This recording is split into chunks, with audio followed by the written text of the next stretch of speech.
Bapak, apa kabarnya hari ini Bapak? Waalaikumsalam. Baik, Wati. Ya. Bapak mohon maaf mengganggu waktu Bapak hari ini karena kebetulan hari ini adalah hari di mana saya diberikan tugas untuk melaksanakan tugas mengerjakan tugas di modul 3.1 itu dengan tema pengambilan keputusan Pak. Ya.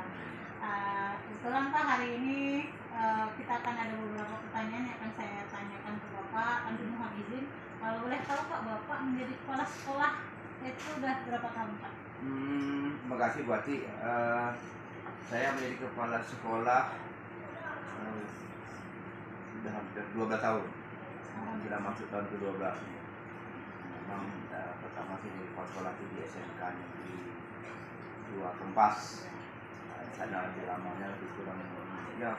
Saya di sana itu ada 11 tahun. 11 tahun ya. Di sini baru berjalan masuk bulan ke-10. Jadi 10 tahun masuk ke tahun yang ke-12. Jadi kalau udah 10 tahun nih Pak, ini ke-12 tahun Ya, Pak tahun, ya. Itu adalah sesuatu waktu yang untuk menjadi kepala sekolah yang sudah luar biasa Bapak. Jadi mungkin di sini ada beberapa pertanyaan kaitannya dengan pengambilan keputusan jika Bapak menjadi sekarang saat ini menjadi kepala sekolah. Ini Pak, bagaimana Bapak dalam mengidentifikasi contohnya kasus-kasus yang merupakan dilema etika atau menunjukkan moral di sekolah Pak? Ya, memang ini kesannya rumit ya, Karena dilema etika ini yang mana mungkin dua pilihan ini harus kita pilih satu ya. Mereka punya kebenaran, punya kepentingan yang sama. Nah disinilah memang gimana pun di antara dua pilihan ini kita harus melihat skala prioritas. Mana di antara dua ini yang harus kita pilih. Nah disinilah barangkali kita menentukan sebuah pilihan.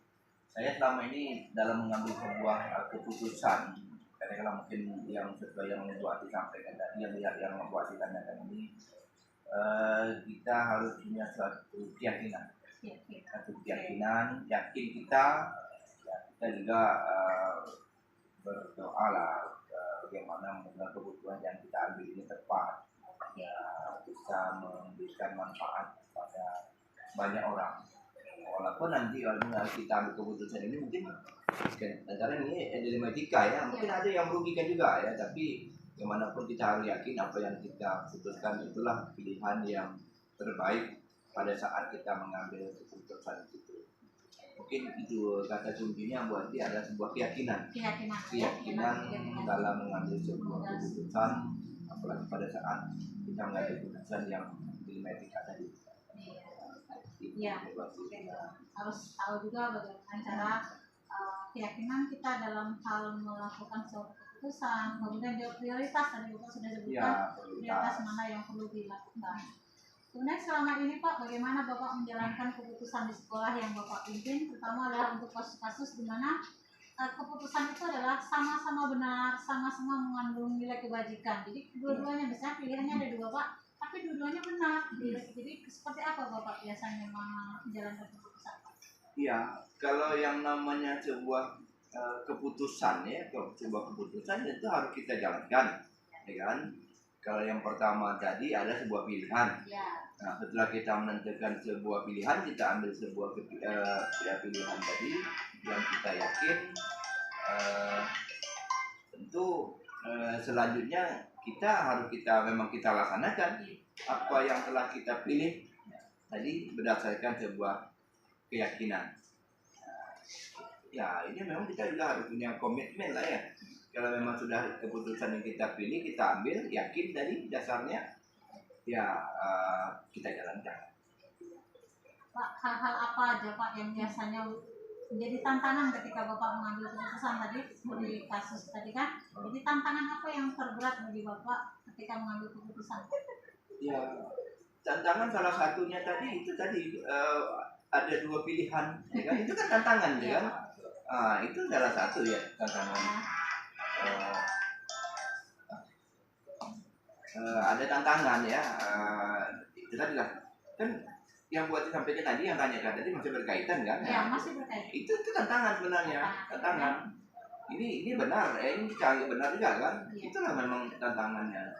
yang ya kalau memang keputusan itu tidak ada sebuah pilihan, ya mungkin tidak ada tantangan ya, tapi pada saat itulah kita ditantang, ini benar, ini penting, ini tidak penting, tapi harus kita mengambil satu keputusan, pilihan hanya satu kan, bukan dua kan. Nah, itu tantangan sebenarnya pada saat kita mengambil sebuah keputusan. Di sini kan tadi dari segi tantangan dan lain sebagainya.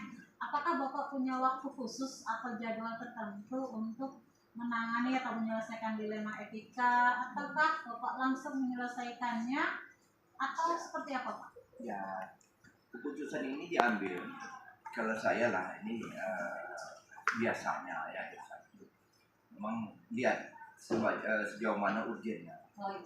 Kalau memang keputusan itu dalam hitungan detik kita ambil, harus kita ambil.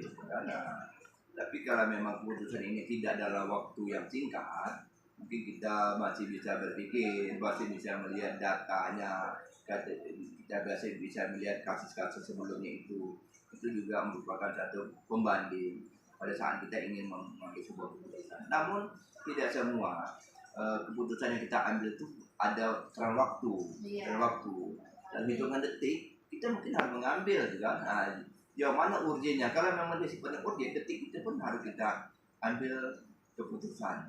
Memang seorang pimpinan kepala sekolah ya memang tugas dia itu salah satunya adalah mengambil sebuah keputusan, ya kan? Keputusan apapun itu adalah sebuah pilihan yang harus kita ambil. Sifatnya urgen, ya detik itu pun harus kita ambil. Namun tidak semua seperti itu juga. Kalau memang ada keputusan yang kita ambil itu sifatnya untuk jangka panjang, kemudian waktu juga masih tersedia, kita berpikir, kita melibatkan teman-teman, kita melihat membaca data pengalaman selama ini, itu juga bisa kita ambil tidak pada saat itu juga. Namun kadang-kadang kasus masalah itu kan tidak dapat kita duga. Ada pada saat itu juga ada mungkin masih ada penyebab. Jadi ada kalanya memang harus dilakukan saat itu juga, ada juga dengan jangka waktu tertentu. Nah, untuk menyelesaikan itu tadi kan Pak, kira-kira Bapak ada nggak seseorang atau yang bisa membantu Bapak dalam pengambilan keputusan, atau ada faktor-faktor apa yang bisa mempermudah dalam pengambilan keputusan di sekolah ini? Ya, memang faktor-faktor itu ada namanya faktor orang. Karena kita mengambil keputusan ini, saya maunya mengambil keputusan ini tidak semua. Memang keputusan itu telak oleh kepala sekolah. Namun kita juga punya teman-teman, kita juga punya tim-tim kita, tim manajemen, orang-orang yang membantu kita. Nah, banyaklah masukan-masukan memang baik itu disampaikan secara langsung maupun mungkin kita meminta masukan-masukan daripada teman-teman. Nah, kawan-kawan kita semuanya mereka juga berpikir bagaimana untuk katakanlah memajukan sebuah organisasi. Saya sangat mengharapkan sekali orang-orang yang selama ini mungkin membantu kita juga memberikan masukan, bisa kita membuat sebuah keputusan. Jadi walaupun keputusan itu adalah haknya daripada kepala sekolah, namun orang-orang yang dekat dengan kita, yang paling dekat, mungkin ada wakil kepala sekolah, ada ketua pelatih kalian, ada juga guru, ada juga siswa, mereka juga membantu mengambil sebuah, memberikan masukan-masukan untuk mengambil sebuah keputusan.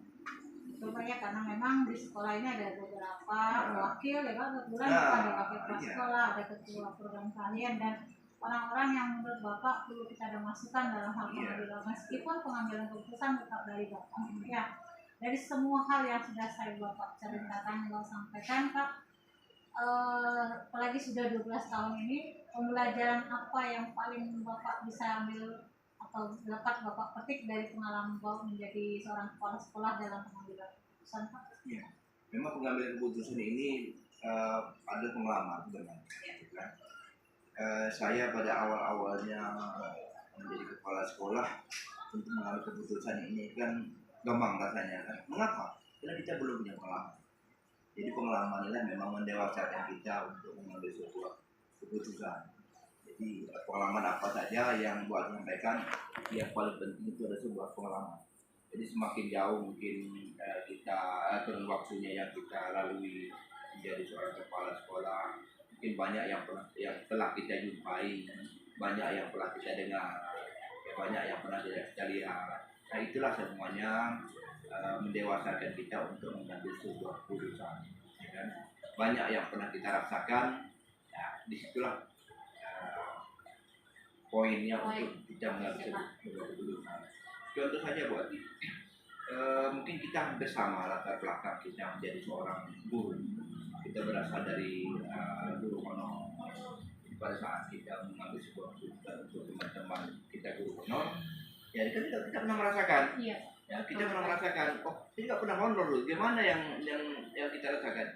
Tapi pada saat kita tidak pernah honor, mungkin kita pernah merasakan enak aja kita mengambil keputusan, ya kan? Ini mudah aja kita menyampaikan ini, tapi kan kita pernah merasakan. Jadi ya, itulah mungkin satu poin penting yang pernah kita rasakan pada saat kita mengambil sebuah keputusan.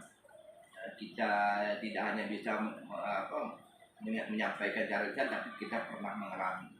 Jadi kayak pengalaman kita karena kita melakukan sesuatu, melakukan kejadiannya. Kita pernah merasakan, itulah mungkin yang poin penting. Poin penting karena plusnya kita lah ya, karena kita merasakan hal itu. Kita pernah mengalami, merasakan. Jadi itu memang penting sekali pada saat kita dalam hal kalau orang tidak pernah merasakan, enak aja, oh ini mudah aja dia menyampaikan sesuatu kan. Tapi pada saat kita pernah merasakan, nah perlu kita renungkan juga, oh bagaimana karena kita pernah mengalami hal yang seperti ini.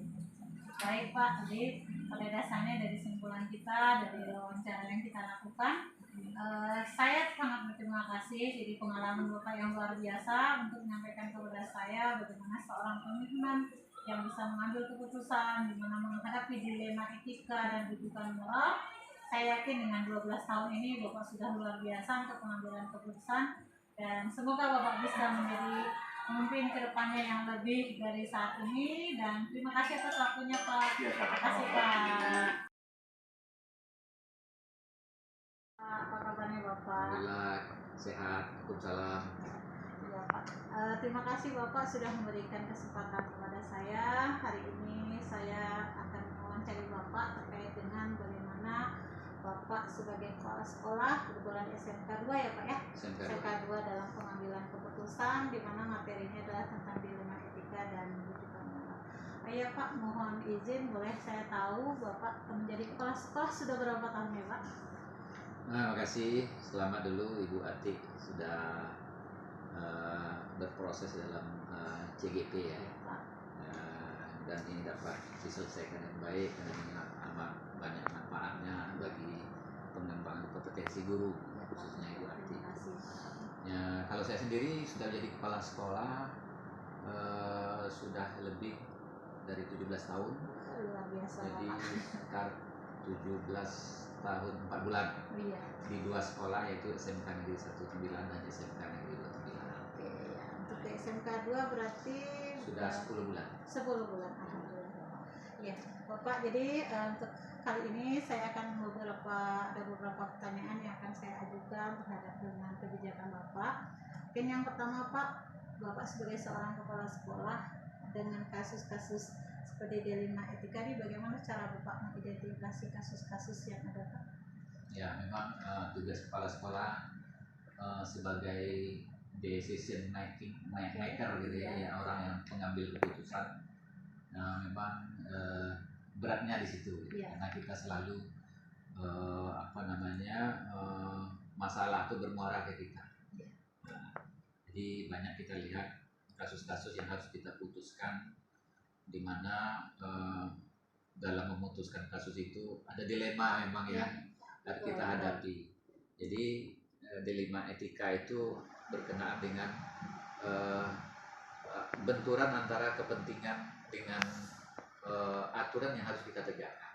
Jadi inilah kasus-kasus yang harus kita sikapi dengan bijak sebagai seorang kepala sekolah. Kalau selama ini Pak, misalnya Bapak menjalankan keputusan di sekolah yang Bapak pimpin tentang kasus-kasus dilema, misalnya bagaimana Bapak cara menghadapi ada misalnya ada dua kepentingan sama-sama benar gitu, sama-sama mengandung nilai kebajikan. Bagaimana sikap Bapak Pak misalnya dalam mengambil keputusan seperti itu? Ya, memang karena kita dengan jumlah guru yang banyak, Ya. kepentingan banyak, pendapat yang banyak, yang beragam. Nah, kita memang harus mengambil keputusan dengan hati-hati atau mengambil benang merah dari dua kebenaran yang sama ini. Gitu. Nah, jadi ini kita padukan, kita serasikan bagaimana dua pendapat ini bisa kita sejalankan dengan baik. Nah, apakah itu nanti dipergilirkan antara kebenaran satu yang dengan yang lain, atau memang kalau mungkin dipadukan kita diskusikan bersama, kira begitu. Memang sama-sama benar ya Pak. Jadi Sama-sama benar. Bapak harus mendiskusikan kembali karena dua-duanya punya nilai positif ya Pak. Jadi, Ya. jadi nilai kebajikan itu juga perlu dilakukan bagaimana pengambilan keputusan. Nah, kira-kira Pak langkah-langkah atau prosedur seperti apa yang biasanya Bapak lakukan untuk hal tersebut Pak selama ini? Ya, dalam mengambil keputusan kita memang harus hati-hati ya, supaya semuanya menjadi win-win solution kan orang. Yes. Jadi semuanya nggak ada yang merasa dikesampingkan, tidak ada yang merasa dimenangkan. Nah, ini kita diskusikan bersama-sama, kita ambil dulu fakta yang ada, informasi yang kita terima, kemudian juga kita diskusikan dengan pembantu-pembantu kita sebagai kepala sekolah dan lain sebagainya. Karena betul, karena memang di sini kan selain Bapak juga ada wakil kepala sekolah yang bisa ikut membantu dalam pengambilan kebijakan itu ya. Kemudian Pak, hal-hal apa saja yang menjadi tantangan ya ketika kita dalam pengambilan keputusan tadi Bapak kan sudah ada hati-hati. Kira-kira tantangan apa lagi Pak yang membuat Bapak kadang dalam hal pengambilan keputusan? Tantangan terberat tentu saja ketika kita akan melakukan atau memutuskan sesuatu, tentu akan terjadi risiko apa yang yang akan timbul ketika sebuah keputusan. Nah, risiko itu harus kita perkecil. Risiko mana yang paling kecil, itulah kira-kira yang kita ambil gitu. Nah, dari bermacam-macam keputusan nanti kasus yang kita ambil. Nah, untuk mengatasi seperti tadi Pak, Bapak punya waktu khusus atau kira-kira kalau punya permasalahan seperti itu Bapak langsung lakukan atau carikan keputusan untuk mengambil kebijakan atau seperti apa Pak? Kalau ini kita situasional sifatnya gitu. Ya, jadi kalau sesuatu permasalahan yang urgen supaya tidak berkembang kemana-mana atau menyebar, itu harus kita khusus secepat mungkin gitu. Nah, jadi waktu khususnya itu sebenarnya tidak ada. Kita menyesuaikan dengan keurgenan kasus itu, kebutuhan kita, sehingga ini mungkin perlu cepat.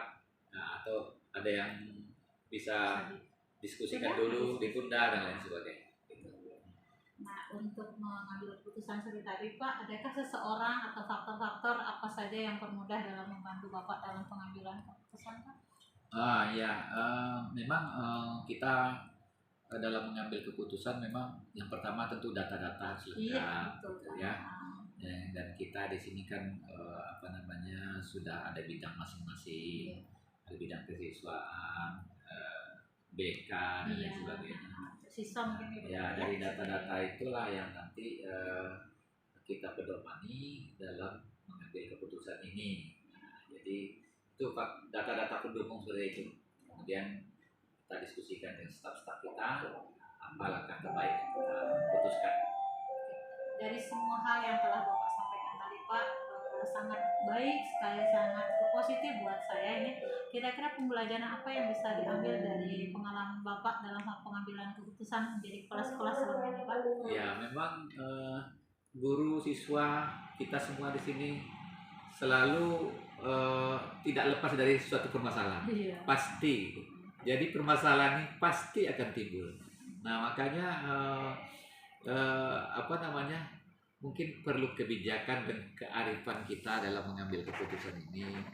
Ya, itulah pelajaran yang kita petik ya. Memang Ya. kita tidak bisa juga terlalu berpaku dengan disiplin kalau A harus A, B atau A harus B gitu ya. Tapi harus ada semacam apanya kebijakan kita juga. Dan kebijakan ini harus bisa juga diterima oleh yang lain. Nah, harus juga berkeadilan gitu kan gitu. Artinya ketika kita berikan kepada si A, kenapa tidak kita berikan kepada si B? Gitu. Ya, betul. Ini harus kita apakan ya, sikapi gitu dalam mengambil keputusan itu. Jangan nanti ketika kita buat si A seperti ini, kita harus siap untuk si B juga harus suatu saat nanti gitu. Nah itu kira-kira. Jadi pelajarannya kira-kira seperti itu, berhati-hati, kemudian bijak ya, lebih bijak. Cermat, ya Pak. Ya, terima kasih Pak, karena sudah saya yakin Bapak dengan menjaga waktu menjadi kepala sekolah yang sudah luar biasa, banyak hal yang sudah menjadikan positif bagi diri Bapak dan itu juga masukan buat saya. Semoga Bapak selalu sukses, bisa menjalankan aktivitas selanjutnya. Terima kasih Pak. Sama-sama, semoga sukses dibuat ya.